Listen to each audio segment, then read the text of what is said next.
Holy guacamole! Welcome to another episode of the Mind of George Show. Ashley is here, the queen of holy guac. Ash, what did we talk about today? Oh my gosh, man. We are giving you guys the gold secrets behind email marketing. You have to have a notebook. You probably need 3 pens, but you need to have all of the things ready to be able to dive in to get the gold, because you are just going to be totally mind blown. And I'm going to do this one a little different than I do, because normally I read my notes of like a rap sheet, but let me say this. You might want to listen to this episode on half speed, because Ashley and I both talk at the same cadence. And this is the first time, and I mean the first time in 200 episodes, that we dedicated an entire episode to strategic and tactical breakdown of something you can implement immediately, no matter what your business or what your level, when it comes to email. And it's all framed around the 5 biggest mistakes we see people make with email. And here's the secret: inversion theory. If you don't do these 5 things and you do what we said, your email is going to skyrocket and blow your competition out of the water. And so there are 5 things. Some of them are don't spray and pray. Some of them are don't ignore your list, but they get deep, they get tactical, and they give you tangible examples. And Ash, I got to say it, we actually mapped out an entire welcome sequence on the episode that people pay to get done that you can implement right away. So get a notebook, 3 pens, a cup of coffee, and half speed, and go listen to us laugh, talk about sea turtles, avocados, and email. I think we got it? Nailed it. Okay, cool. So now everybody stop listening. Well, no, keep listening to this, but we're going to stop talking so you can listen to the episode. So now we're going to cue the intro.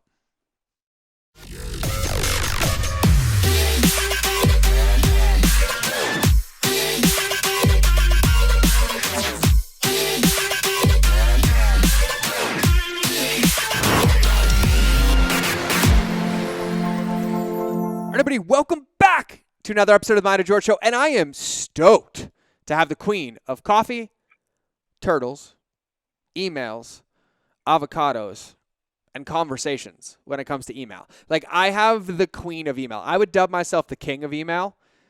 Sometimes. It depends on what kind of mood I'm in. But the king of email, I'm pretty good at it customer journey-wise. But I have my counterpart, the queen, who is like a walking heartbeat of love and happiness to everybody, but also is a master tactician when it comes to emails and creating deep conversations, intentional conversations with your customers, and helping every business that I've ever met of every size deepen their relationship with their customers via email and take it to the next level. So I'd like to welcome to the show my dear friend, actually one of our amazing mastermind members, the queen of email. I'm just going to name you that, Ashley DeLuca. Woo woo!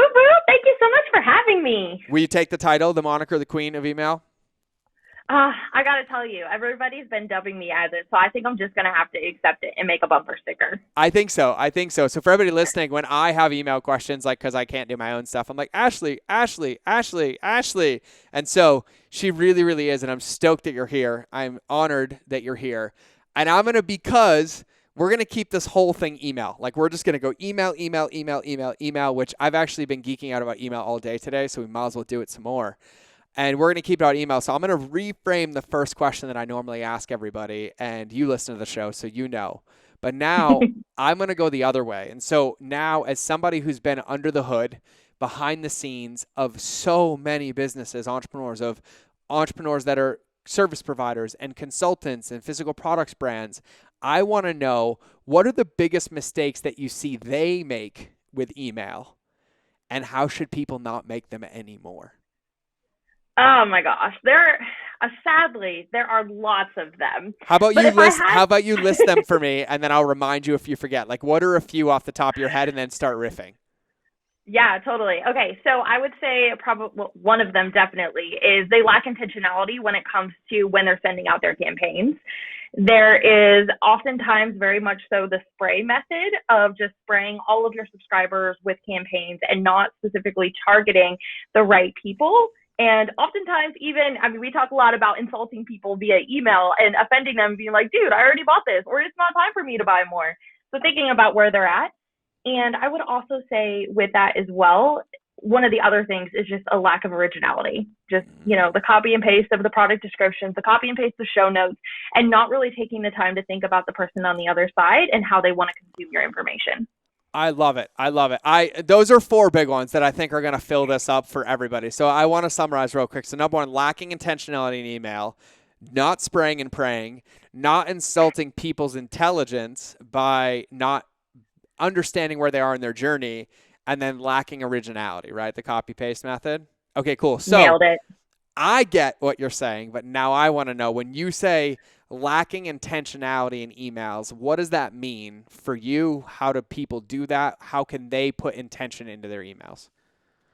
Yeah, totally. Okay, so one of the biggest things that when I first started doing email, which was like 5 years ago, which is crazy to even say that now, one of the things that I found was basically a step-by-step process of how do you build out your first welcome sequence, because that's usually where a lot of people start.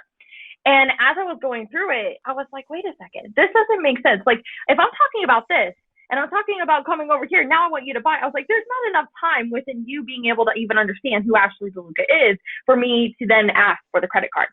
And so as we're going through this, a lot of times when it comes to intentionality, it's about really considering the purpose behind what you're sending. I see all the time where people are like, I wrote this thing on Facebook, so I'm just going to like copy and paste it and send it over there because that's just the easy method.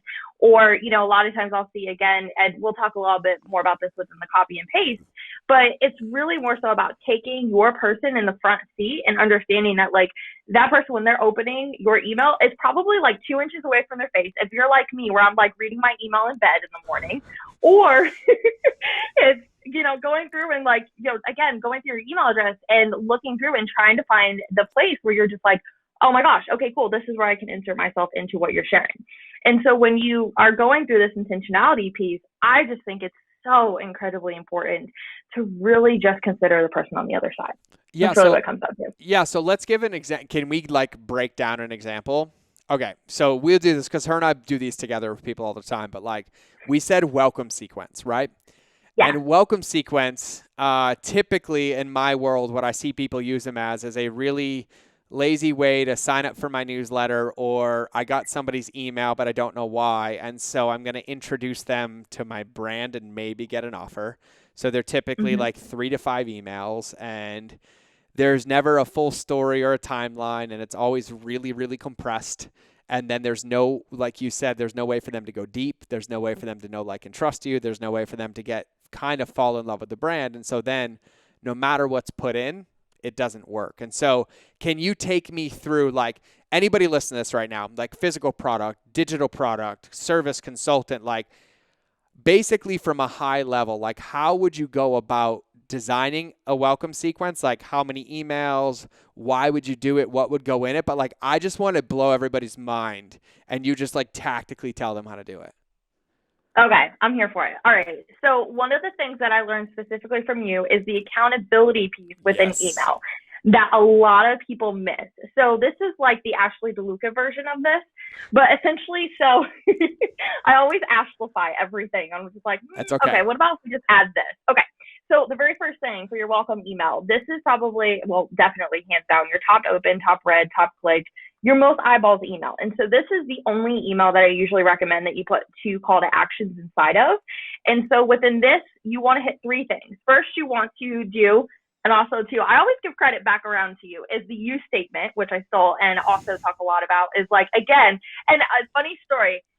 This is one of the first comments you ever gave to me when you audited my emails. And I was like, oh my gosh, I'm going to keep this forever. Okay, so anyways, so the you statement, and basically what that is, in case y'all don't know, is essentially what you want to do is you want to bring it back around to basically congratulating them. Yep. And being like, oh my gosh, you just took the first step to X result. And being able to, in that first statement, basically give them a pat on the back of like, oh my gosh, yeah, like I know you want to hit 10K months, or you want to feel better in your clothes, or you want to blah, blah, blah.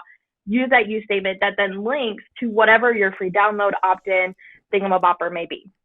And so the next piece of this is then introducing yourself, making sure that you're giving some kind of context of who you are and standing in your expert authority.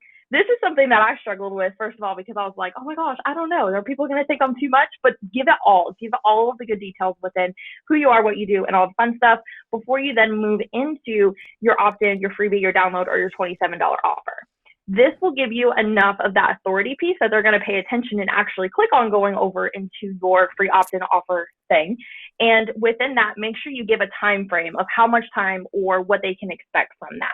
So what I really like to do is really focus within that like opt-in freebie piece of it to then make sure that they are actually getting one tangible result that they can take away from it. Mm-hmm. Too much stuff out there is too incredibly fluffy.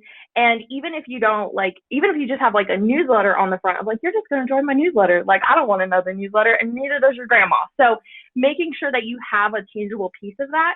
So that way, as soon as they're done with that, you have a next action step to be able to pop on over to your podcast, pop over to Instagram, whatever that may be, to then share it with their audience as well too, or to then provide you feedback on, oh my gosh, yeah, I went through this guide and I got X results, or I did this thing. And that works for everybody. So that's the first one. That's the welcome. And then we move into accountability with email number 2. Usually what ends up happening is we don't ever follow up on the fact that we just gave somebody some gold in the first email. And so the very first thing, the first thing I always follow up with is, hey, did you go through the process of actually downloading the guide, watching the training? If you did it, like, no big deal. Like, that's totally cool. You may be more like George, way more aggressive, and be like, listen, I'm going to kick you in the shins if you don't go through the process of downloading this. Like, what are you doing with your life? Mm-hmm. Find your flavor. You can find something in between the two of us. But essentially, I'm like, please just go and download and like actually watch it. And so give them the accountability, and then move into the next piece of it, which is going to be actually the implementation. So many people will read it and you can keep them accountable to it, but you want to have them implement and then build upon it. So the next few emails of this is just building upon the principle or the piece of information you gave them to be able to create your next best customer. And this is one of the biggest things that people miss, is they just want to throw a blog post at people or a podcast episode or just something to like give value. But what I really want to do is within an 8 email sequence is give enough time to be able to prep you to become my next best customer by giving you either the tools or the strategies or the knowledge, or even just the awareness that you need what I have to offer, and providing that context within those emails. So I like to personally do it through stories. I know like within our community, we talk a lot about stories, and a lot of podcast episodes, you guys touch on that too, is like providing those stories to be able to then break through and become relatable, but then also create those connection points that are going to then make them go, oh, I get it. Okay, cool. Yeah, you're totally right. And so that's the way I like to do it before I then move into the sales piece, which is actually emails 5 through 8, as opposed to just using email number 5 and just praying that someone's going to read it, they're not going to miss it, and pray that they're actually going to take action in just one email. Got it. I love it. So I want to summarize because I want to make sure that we're tracking. So welcome sequence, welcome email, and you nailed it. It's literally the most open email. It's the best chance you have to get attention. And let me call a spade for people listening. The worst thing you can do is basically ego blast them. Hey guys, I'm so effing awesome. Let me tell you how awesome I am and why I'm awesome, and not make it about them. And so Ashley and I have done this a lot. And so always use the you statement. You did it. You started. Congratulate. What you want to do is you want to acknowledge momentum. You want to literally let them be seen in the choice that they make.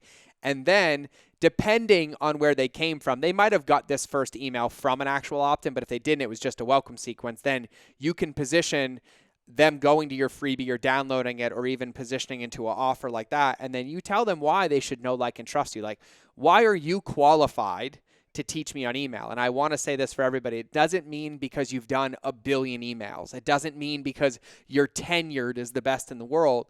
It means that you have a piece of information that they could benefit from. And that's all you have to establish. And so that's email number 1.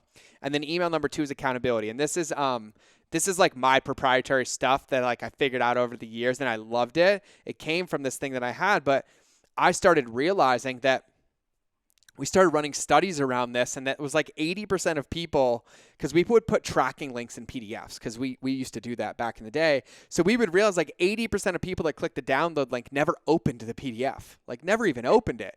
And just by simply reminding them on email too, like, hey, remember you downloaded it? If you're like me, it's probably still hiding in your downloads folder with the results that you're seeking. And so hint, hint, if you want the results, here it is again, but you have to open it and put it into practice. And so I love that. And that's what we talk about with accountability, is putting that in. And then I want to make sure I summarize for emails 3 through 5 is basically where you take a part of your expertise, right? Like getting somebody to write their first email per se, or do a workout per se. And then instead of just making it bland and boring, you start telling stories either through your lens or through the lens Mm-hmm. of another customer or somebody's experience. In those 3 emails and the most important part, everybody listen. In those 3 emails, to not remind them that they need to do something, but to actually get them to complete something, like to actually get better at email or get better at movement or get better at fitness. So when you make an offer, the offer isn't coming to them when they don't feel good enough and they feel overwhelmed, but they're like, I've already made progress and they haven't even charged me any money yet. So now, can you imagine the progress I'll make if they sell me something and I'm paying, which then means like by email 5, you've taken them through that. And then email 6, 7, and 8, or emails 5, 6, 7, and 8 are introducing the offer and actually giving them time to do their due diligence, right? It allows them to shop through it Mm-hmm. and find it. And so I'm assuming that it's something along the lines of us being similar, like where you make an offer and then the next emails you talk about, the breakdown of why it's important, how they can do it, and then you handle like FAQs and user testimonials, right? Nailed it. Okay. Yep. 100%. I'm summarizing because my podcast people listen in my language and you and I speak the same language. And so we're using similar things. And so for everybody listening just right now, if you really don't have this, I want you to pause this and listen again. People pay us and hire us to do that for them. Like a lot of Mm-hmm. money just to take them through that. And I think for you, Ash, what you were saying is like lacking intentionality. Like that is a shining example of how to put intentionality into the offer. And I think the one point that I'll make for everybody before I ask you another question is that a lot of times we get so excited that we got the email, that we got the credit card, that we got the purchase, that we then shoot our shot all in one day, and then we get upset that people only stay for a day or stay for a week. When somebody Mm-hmm. gives you their attention for a relationship, they're giving it to you, and you're the one that's in control on how long that relationship lasts. And so you don't have to rush. You don't have to put high pressure. You can create a container that allows them to take a journey. And so thank you for so eloquently explaining that. And so now I'm gonna tee up your next one because I would rant on this for hours, right? So for everybody listening, we said she made the 4 biggest mistakes, and we just completely broke down mistake number 1, which was not intentionally using your email, not putting intentionality into it. And so number 2 is don't spray and pray. So Ash, tell me what the people are doing and tell me why they're doing it wrong and tell me what they can do better. Totally. And I will say this is something that I see. It doesn't matter if you have 50 subscribers or 50,000 subscribers. Mm-hmm. I think it's really incredibly important to, first of all, take a look at separating your audience and understanding them on a deeper level. Now, I'm going to tell you the way that I used to do it, which was like totally confusing and overwhelming. And then I'm going to simplify it because that's the way that we all want anyways. So originally, and I've seen other people do this too, we have like 8 trillion different segments and tags and groups and all of this data essentially that we think is helping us being able to then track how our subscribers are interacting with our emails or how that then relates into revenue for us within email marketing. And so I had one client who was tracking like every time someone would click over to their Facebook group, every time they would click on over to Instagram, or when they would click over to a podcast episode. And I was like, okay, at the end of the day, that is helpful, but how does that translate into you understanding your subscriber better to be able to then sell to them better? Mm-hmm. And so instead of tracking all of the things, focus on what really makes a difference in terms of with people who actually come over and over to your application, people who actually go through the process of submitting the application, and thinking about even for on the e-commerce side, the people who are clicking on the link so that way you can then have that automated trigger set up to then remind them if they abandon cart and all that stuff. I would say one of the biggest things within this process is when you can actually start to group more intentionally and take a look at not just and even deeper than like non-buyers and buyers, right? Within the simple fact of like, did they swipe the credit card or didn't?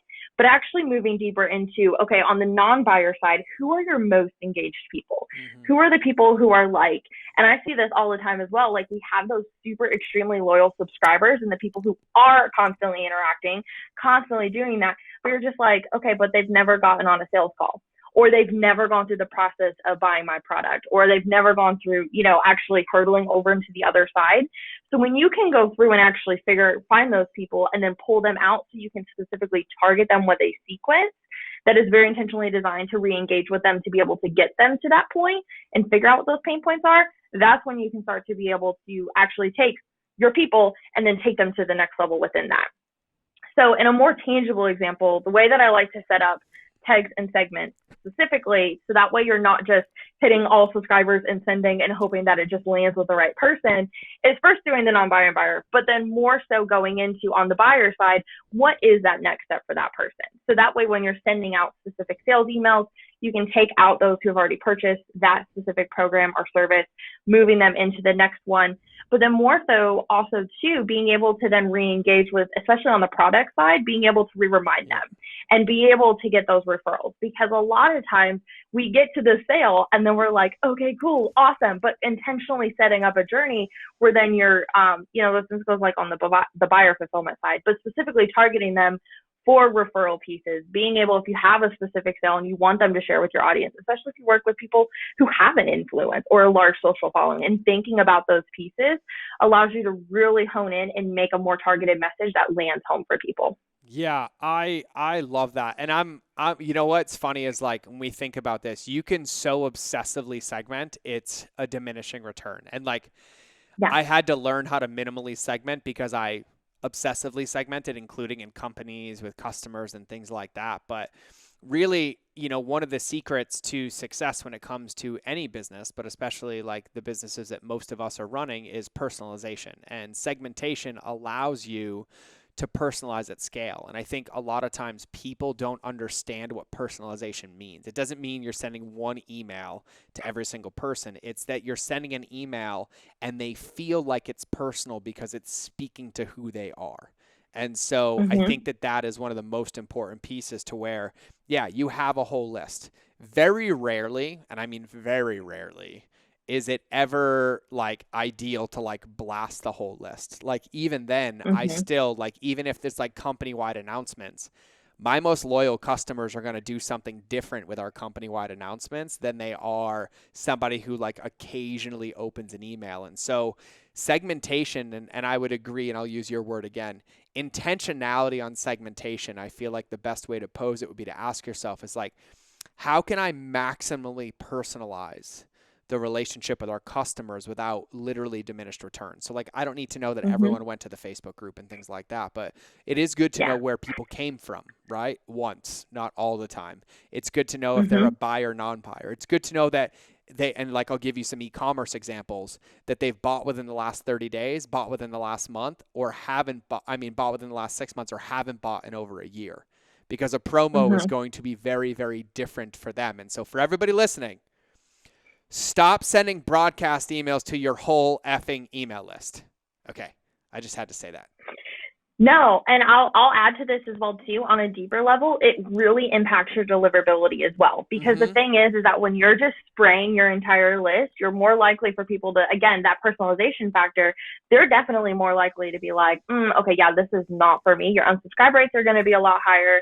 The deliverability on terms of with like your sender score, like all of those pieces play into it. Yep. And so we're not just saying, please take time to actually segment. Like this will impact the like longevity of your email list, and also help with having higher open and click rates and all the things when you're sending to smaller segments overall. Yeah. And I'm going to get geeky with Ashley for a minute, because a lot of you don't, I acknowledge today to my team that I don't talk about email enough, like legitimately. And you're probably going to agree with me. It's probably like one of my strongest suits, and I like never talk about it because all I talk about is mindset, but I'm going to talk about email more. But what Ashley just said, and a lot of people don't understand this, is that like you basically have a credit score for your email. You have an email score, and there's 3 bureaus. I know some of them, and people, whatever. 3 bureaus, and basically they all take account of every single thing that goes out. So how many bounce, how many cold subscribers, how many clicks, how many unsubscribes, how many spam reports.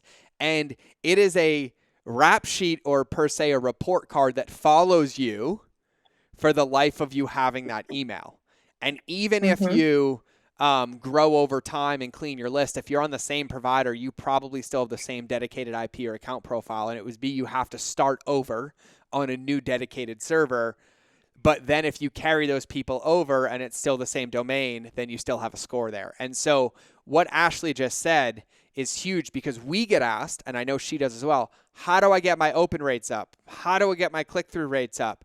Well, a lot of it can't be done by one simple change because it happened as a result of really bad habits over a sustained period of time that created that result, which means in order to get it back, it requires intentionally emailing and segmenting over a long period of time to recover and to start to tilt that back in the opposite direction.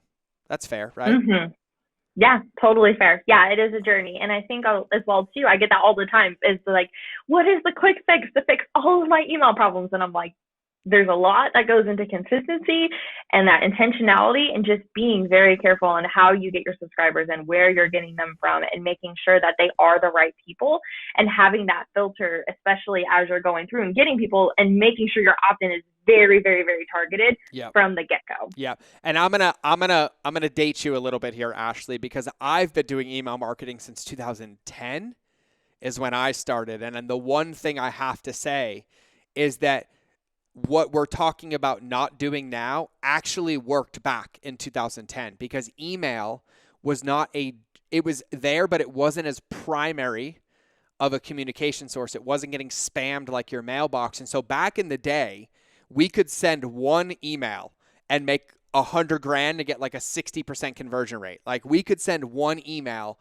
and not even have to like write copy because the market hadn't become so saturated and created this paradigm of mistrust and this massive discernment lens. But now you have to look at email like you're in a brick and mortar business. Like, can you imagine if every customer walked to the door, you're like, you called all of them Diane. Good morning, Diane. Like, no, it's not going to work, right? And so I do want to say, because some of us have been around the block and like I had to really change and evolve, but luckily I was consulting on email as all these changes were happening, and it is right now almost, and I would go out on a limb, and you could quote me on this, that your email will never be successful unless it's intentional and personalized. The end. Oh, 100%. And Yeah. I will say back in the day, we used to get away with not doing it, myself included. Like I used to send bundle offers and boom, and I'm like, whoop, taking a vacation. Oh, bought a new car. But the market has changed. And as the market changes and the demand changes, the market dictates how we must show up. And now in the world of DMs and Instagram and SMS and platforms and push notifications, personalization is required. And so I just want to hone in more on what Ashley said. And Ashley, I'm going to inject for a minute here because I have to tell everybody why I have Ashley on the show. So Ashley is my queen of email. Like I call Ashley after the show, I'm asking Ashley an email question. I call Ashley when I need email. And I think Ashley is a little batshit crazy for all the right reasons because she's a giver. So Ashley decided to write a book. And Ashley decided to write a book on email. And Ashley decided to take the queen of email's brain and put it into a book that's sitting in front of you that talks about and teaches you these things to put into practice without George's consulting price tag or hers.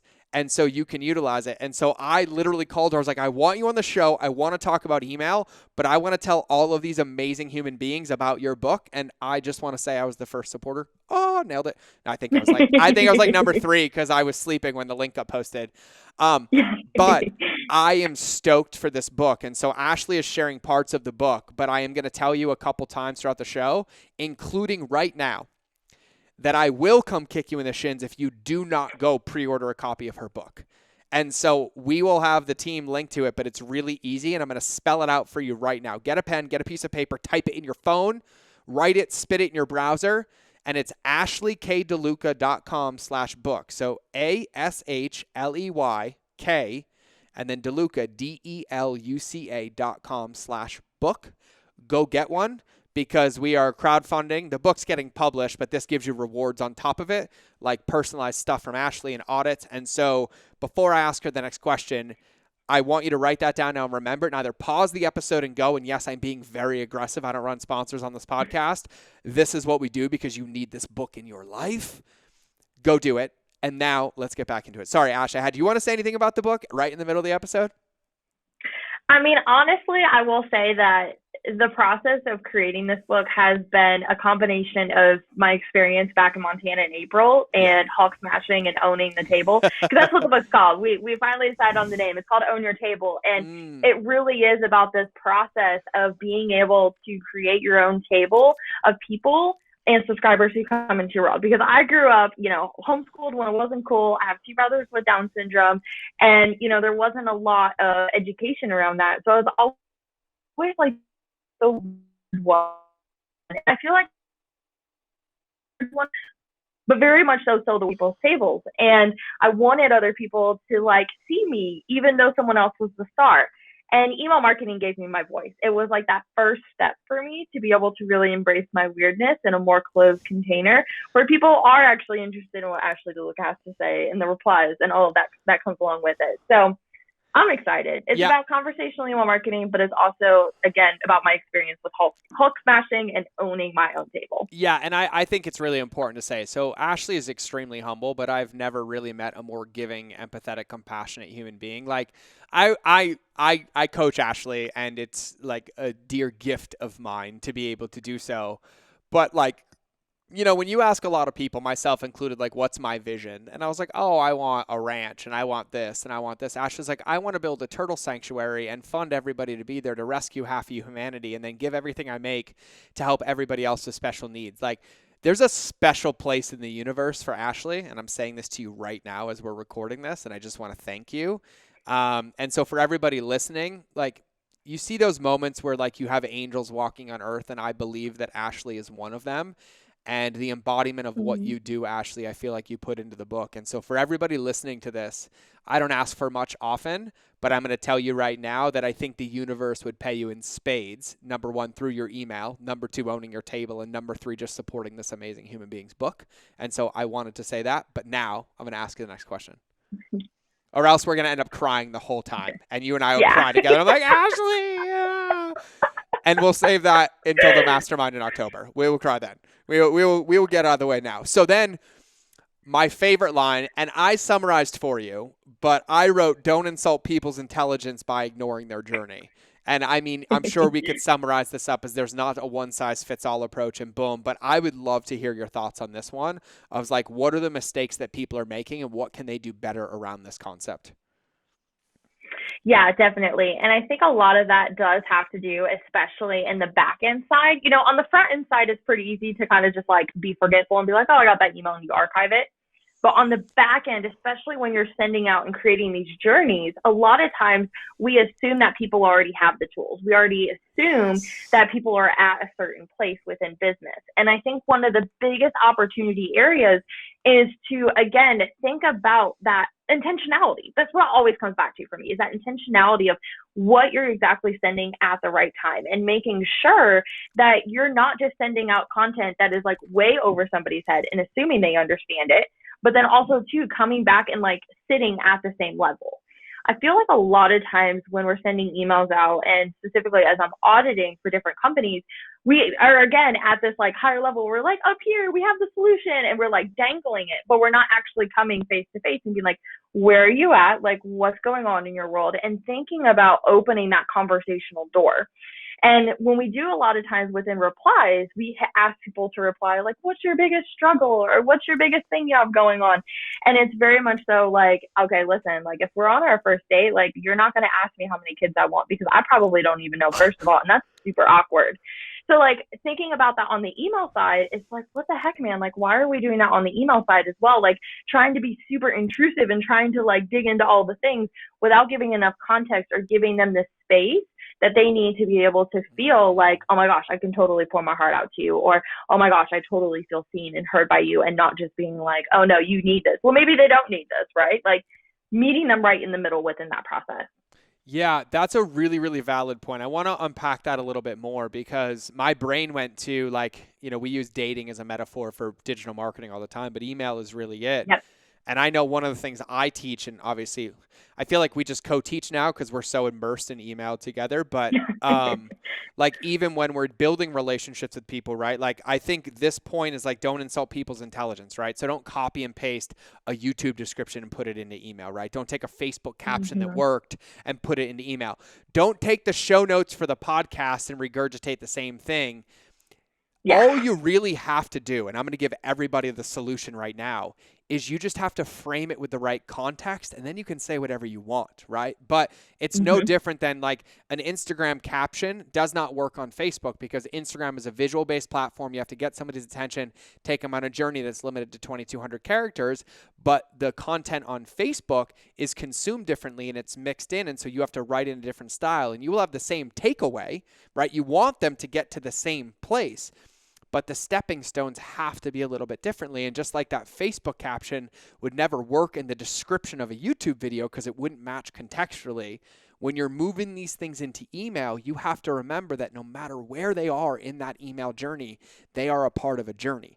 And so whatever you're Mm-hmm. sending has to be personalized for that journey, and then context been given. So I just want everybody to understand, you can email your podcast episodes, you can email your videos, you can email your social content, but you have to find a way to build a bridge between it and email so that it makes sense and it feels personal. That was part one. Mm-hmm. That's my long summary. Part two, and I love the way that you said it, do not ask me how many kids I want to have on my first date. I love that. And it's the level of intentionality is allowing the space for a relationship to develop itself.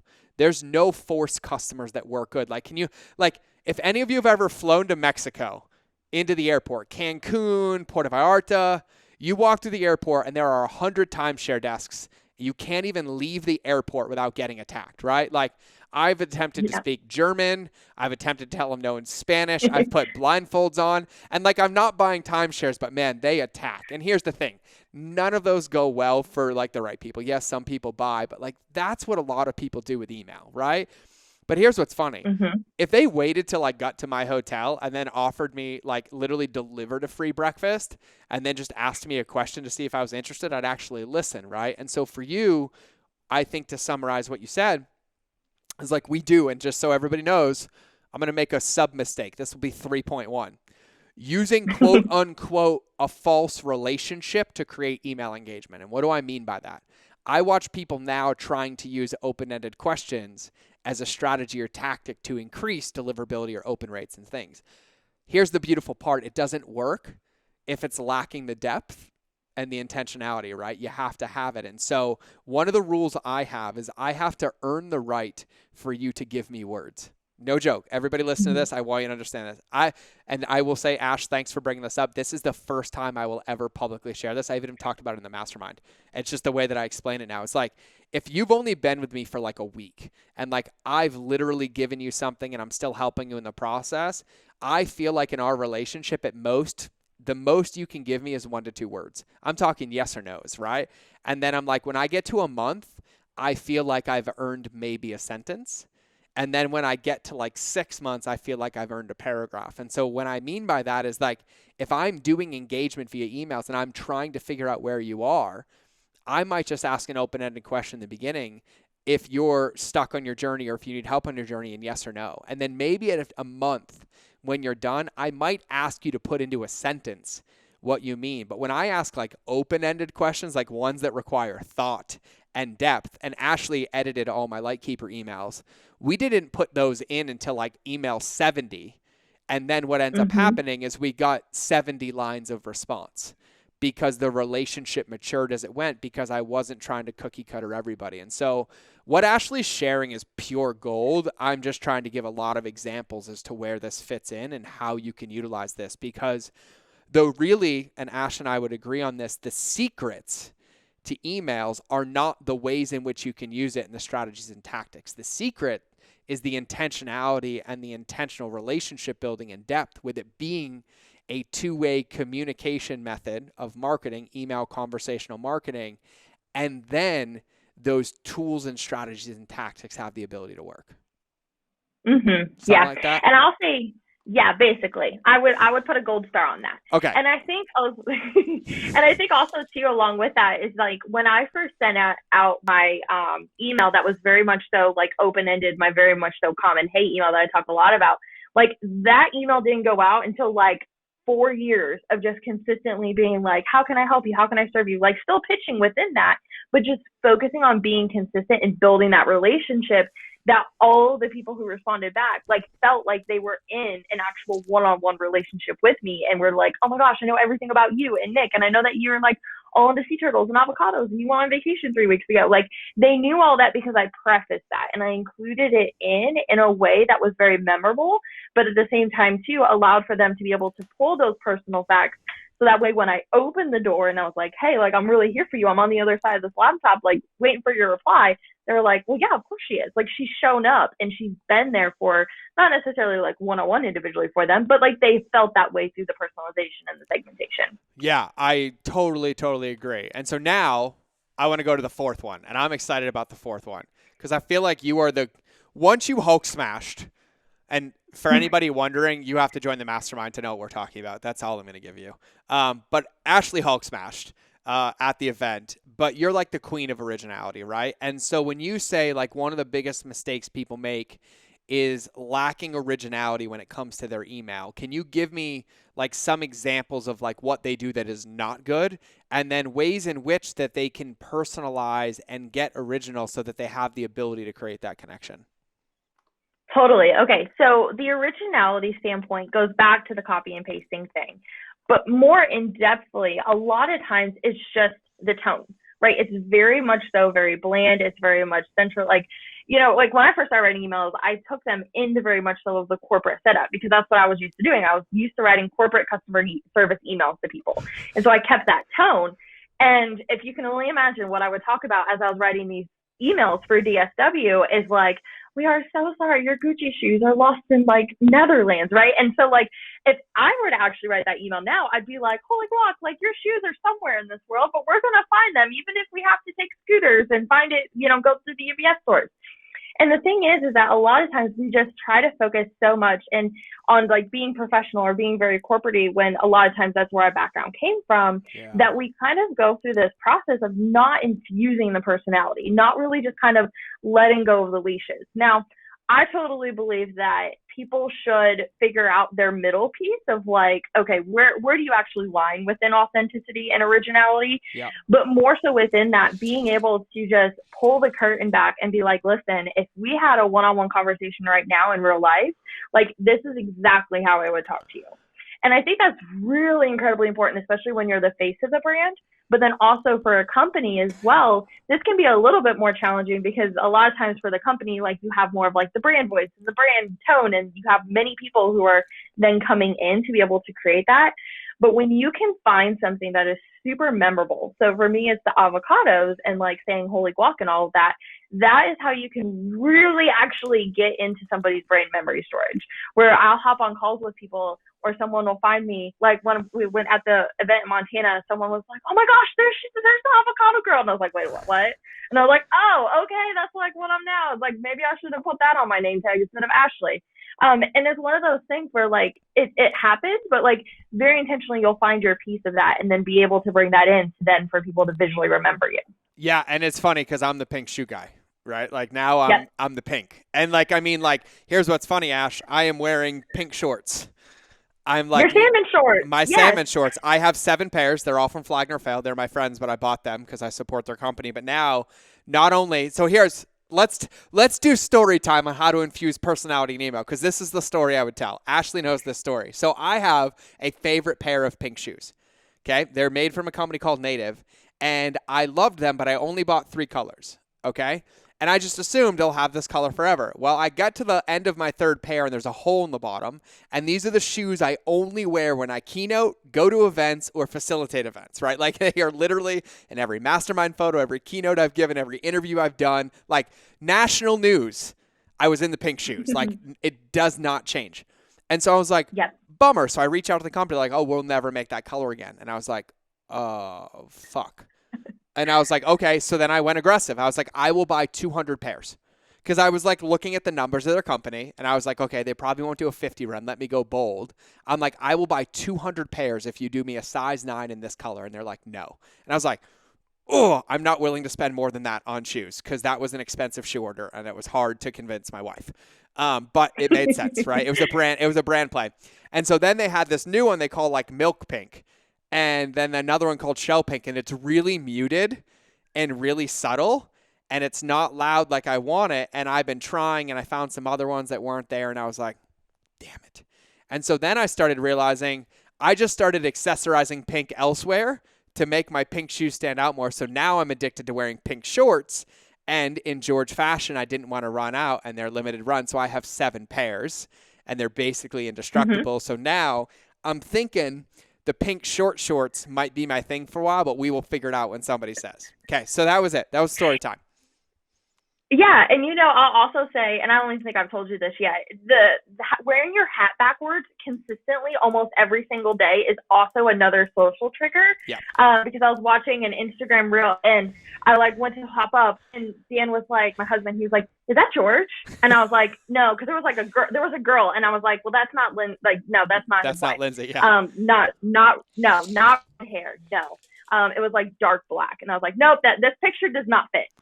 But it's one of those things that like when you pick your thing and then you also create consistency around it and making sure that it shows up in those little ways, it makes a huge difference within people remembering you and being Yeah. like, "Oh, is that George, or is that Yeah. Ashley?" Or yeah, same And thing. one thing I'll say, because now I want to get back to your point, because that was a pointless tangent, except it led to that, which is great. And social triggers Yeah. are huge, which is why we always recommend the book Contagious by Jonah Berger. But one of the things you said about the originality, right? It's finding your voice and kind of owning it. And I was giving Mhm. this feedback to a company the other day. Like you said, like DSW, right? They would have benefited by you having that personality in those emails, right? Allowing you to express and Oh add that yeah. humor and credibility and things that come with it, right? And so it's like we see this in e-commerce companies all the time where it's like, yeah, you can send your order has been shipped, but a company I work with, Routine, I wrote their emails and we wrote our intern just hopped on the unicycle to deliver the order. And it is totally their personality because they would ride a unicycle around the office.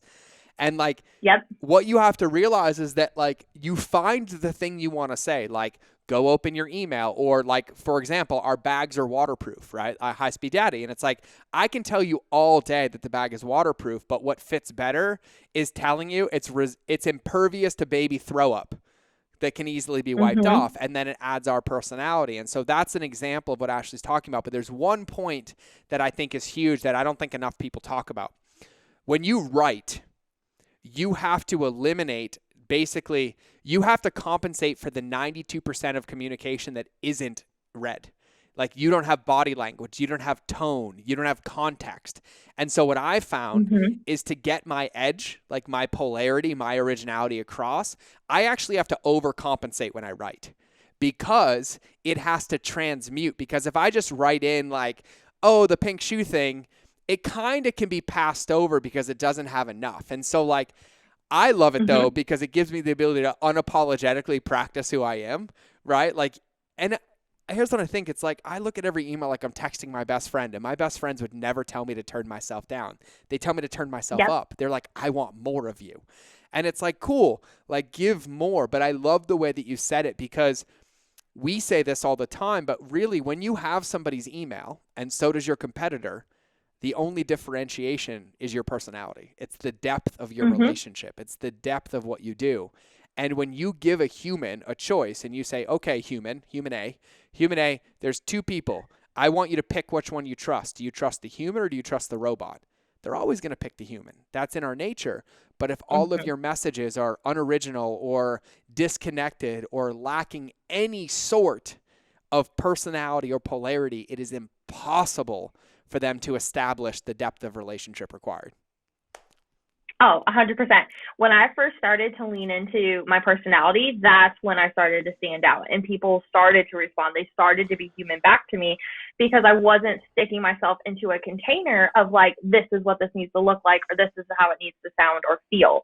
And so when I was just like, listen, I don't know if this is going to work. I don't know if you care about my child and me going to Chipotle. Like, I mean, I don't know. I'm just going to share it. And like, if it lands, it lands. And if it doesn't, it doesn't. But one other thing I'll also add is the creative use of GIFs. And I'm not talking about using like the office GIFs or Parks and Rec, like using create like custom GIFs of yourself, especially in the personal brand side of things, Yeah. has been so beneficial for me, especially in my autoresponder for my own business boundaries about how I check my email. I have like a little GIF of like me and my son Nick, and most people are like, I I love couldn't, that one. I couldn't even be like mad, like that you weren't in your email. Like, you know, and like it just like humanizes me, and they're like, oh no, like I seriously mean it. Like my kid is going to lick my face. Like that's totally going to happen, and showing that. Yeah, I love it. And she's not talking about peanut butter, by the way, which I still like the pronunciation of like GIF. And is it mem or meme? I say meme. I got so obnoxiously obsessed with everybody, I just started calling it Mimi. I was like, it's a Mimi. Because I just wanted to like not get into the debate anymore. Because then it was GIF or GIF. That was the other one. Yep. And I was like, come on. I was like, can we just name something like that we can all name? But no, I love that. And that's kind of like a bonus tip for everybody. So I'm going to recap. Because by the way, just for everybody listening, this is an entire masterclass of inversion theory to have successful email. Because basically, if you don't do what we said and you do the inverse, you're guaranteed to succeed when it comes to email, right? Mm-hmm. So number one, lacking intentionality when it came to emails, right? So always realizing that I'd rather you not send an email than send one that lacks intention. Because not sending one is way better, because if you send an email that lacks intention or doesn't make sense contextually, it will move your subscriber further away from the desired result that you're seeking. That's number one. Number two, do not spray and pray. Do not spray and pray. Understand who your avatar is or who your audience is and figure out the way that you can put them into buckets to allow you to personalize at scale their journeys to achieve the maximum desired result that you seek and that they seek. Number three, don't insult people's intelligence by ignoring their journey, right? But always give context. Never assume. Your job is to hold them accountable and lead them, right? So don't copy and paste. Don't do things. Add the flavor of the journey that matches where they are and give context. And then number four is don't lack originality. Put your personality in and unapologetically put your personality in as many places as possible. And then you gave some bonus tips. Are there any more that you want to add? Gosh, I mean, I could talk all day about email, and I appreciate how you make me sound like way smarter than what I feel like sometimes. And you're just like, yeah. I was like, literally, as you were doing that, I was like, yeah, that's basically what I said. I just said it, and like you just said it smarter. So I appreciate that. Honestly, at the end of the day, just like send the email. Like go back and listen to this, because if there was one podcast episode I could leave with and be like, this is like my brain, or at least a part of my brain that I would want people to go and implement, it would definitely be this one. Yes. Hands down. So I'm going to, if those of you guys are watching the video, I didn't change the camera view because I live switched this podcast, but I had to add a fifth one because there is one I have to add based on what you just said. So I want this podcast title to be like the 5 biggest mistakes people make when doing email, because there's one more. And the biggest one for me is that you don't email. You don't email. And not even like, and this goes foundationally below all of what Ashley talked about, is, in my opinion, the absolute worst thing you can do, in my opinion, is get somebody's attention, get them to agree to know, like, and trust you by giving you their email or their credit card, and then abandoning them in the black hole and expecting them to get a result.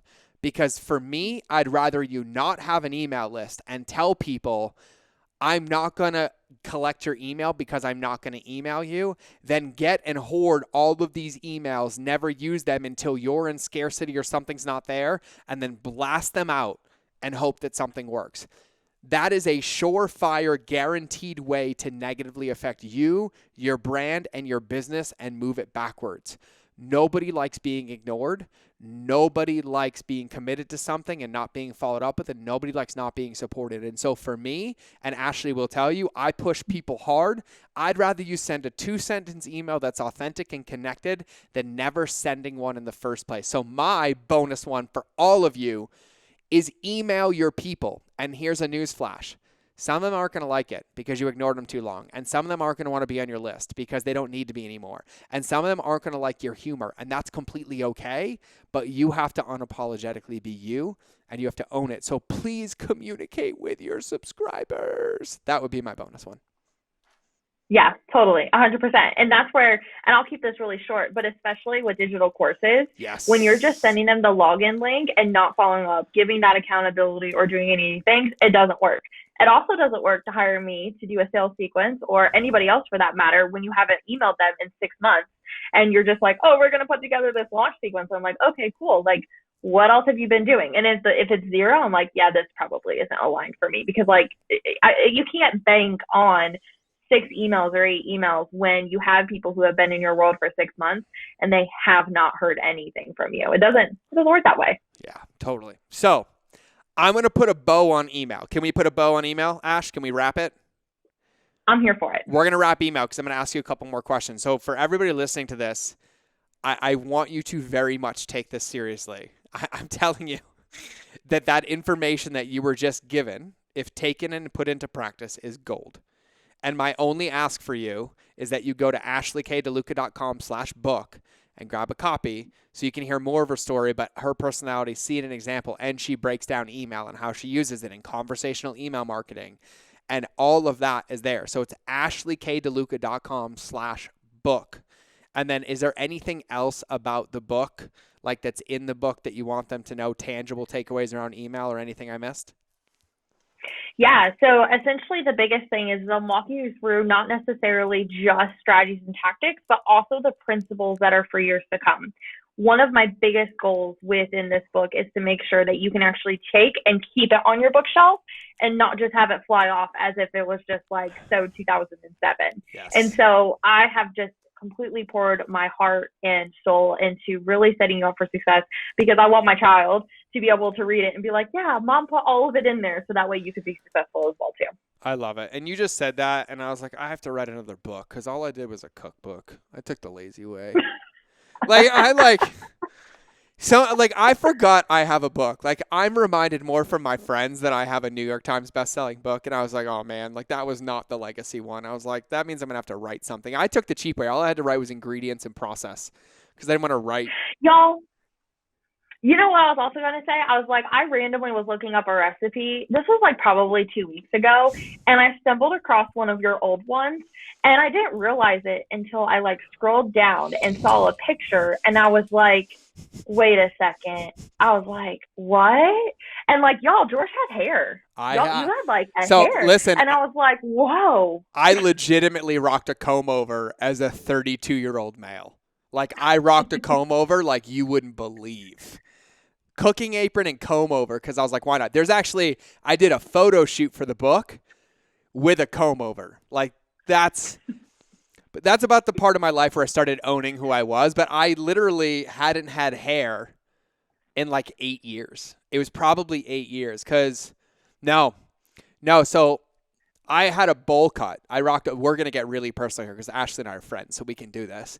I had a bowl cut when I was a kid. And then I was already bullied really bad. Mm-hmm. That's another podcast. And so then when I joined the Marine Corps, obviously at boot camp, they shave your head. And so then I kept my head shaved because it was easy. So I got my head shaved in 2002. And then by the time I was out of training, it was the beginning of 2004. And then I immediately was deployed to Somalia for 13 months. So then that carried me with no hair till like 2005. And then I only grew hair like 2005, 2006, 2007. I had a high and tight. So like it was a straight Marine, like it basically looked like I had a landing strip on the top of my head, a mohawk that hadn't quite developed into an adult yet, right? And then I maybe only had hair for 3 years, and then my dad got diagnosed with terminal cancer, and then went through chemo, and my dad really loved his hair, so the moment he started losing his hair, I then shaved it, and then I had no hair 2008, 2009, 2010, 2011, 2012, and then in 2013, I was medically separated from the military, and I was like, I'm not cutting any of it. And I grew a beard down to my chest. And so I had yes, Ash, there's a few photos floating on the internet, but you got to be really good to find them because I did really good hiding them. But I had a beard like literally down to like my ribs. So it was a legit beard, and I grew hair to go with it. And then oh my gosh. I tried it, and I gave it the full time. It was a good like 9 months. And in that I did a comb over, I did like a faux hawk, and then I was like, this sucks. And the worst part for me is I actually had to do my hair in the morning, and I had to like do my beard. Right. And I was like, no. And so then I shaved it again. And then I was like, I'm not doing that again. And I really hated the beard. Like anything more than like a week is too much for me. I didn't like it. But then I was like, okay, I kind of want hair again, but I want a mohawk. And I was like, I can rock a mohawk. And so we got pregnant, and then we found out that it was a boy. So I decided to grow a mohawk and dye it blue for the gender reveal party. And Oh, I so, love that. I mean, not for the gender. After that, I was growing a mohawk. So whatever happened to the gender reveal party, I was either going to dye it pink or blue. And so I was going to carry it till they were born. And so found out Branson was a boy. I dyed it blue, and then I kept it through maybe about a year or so, or no, a little bit longer. And then one day he said, Daddy, can I give you a haircut? And I was like, okay. And I gave him the buzzers and I let him shave it off. And then I'm back to having no hair. Aw. And that's the thing. And like, here's the thing. Like, I love the mohawk, but a mohawk that's not done looks like dog poop. And then if Mhm. you shave it, the process of getting back to a mohawk is like going through puberty again because it doesn't look right. It's weird. And I was like, I'm not willing to do this anymore. So that's my hair story, Ash. Oh my gosh, I've given my husband a bowl haircut and he hated me for like 3 weeks. So I know, I've been there. I Yeah. get it. So I'm gonna ask you this question because I didn't ask this question when you were on the podcast, and I haven't asked you, but you've heard it. But I want to know because I know one of them, right? This is my new favorite question to ask anybody, and I think it's a perfect way to wrap the episode. Okay. If you could combine two animals to be your spirit animal, what two and why? So this would be really weird. But definitely a sea turtle and a lion. Okay. Mainly because sea turtles go with the flow, and that is something that I try to embody. Is just kind of going with the flow and not getting caught up in all the things, as I say. And then also the lion because it has a ferocious roar and it's the king of the jungle. I love it. I love it. And every time I think about turtle with you, I think about the turtle from Finding Nemo. Like Yep. that's your energy for me, like riding the wave, dude. Like I love it. I love it. I love it. Okay. Ash and I could do this all day. Ash, thank you for being here. Best place, everybody, the only place you're allowed to go, ashleydeluca.com/book. Grab a copy, grab 10 copies, look at the tiers, including the tier for Ashley to do this for you. So check all that out. All that information's there. It's ashleydeluca.com/book. So it's ASHLEYKDELUCA.com/book, right? Nailed it. Got it. Nailed it. And I'll do this. I just love Ashley. She's like my little sister. Once you go buy the book, send me a screenshot on Instagram DMs. And once you send me a screenshot, I will send you a gift that I will not tell you about until you send it to me. Trust me, the juice will be probably 150 times more valuable than the squeeze of buying the book. That's what I'll leave it. So you all know my Instagram, and if you know how crazy I am, you could probably start to assume what I'm going to send you around email to hold you over until the book comes. But you have to buy the book, ashleydeluca.com/book. Send me a screenshot on Instagram to my username, which is It's George Bryant. I need to see it, and then I will send you a gift. The end. Okay, cool. So one last question, Ash, because I got to wrap it the normal way. Okay? Let's go back. And you can choose email or life because this was a very email focused, but I feel like we also got Ashley in the bottom of all of it, which is amazing, right?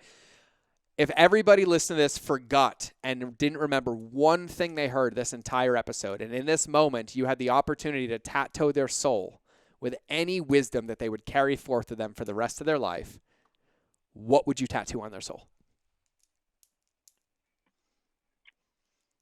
Holy guacamole. Not that. That's not really impactful enough. I mean, that's probably what I would actually probably say, but I think honestly, the biggest thing is that I just want people to be empowered to share their gifts.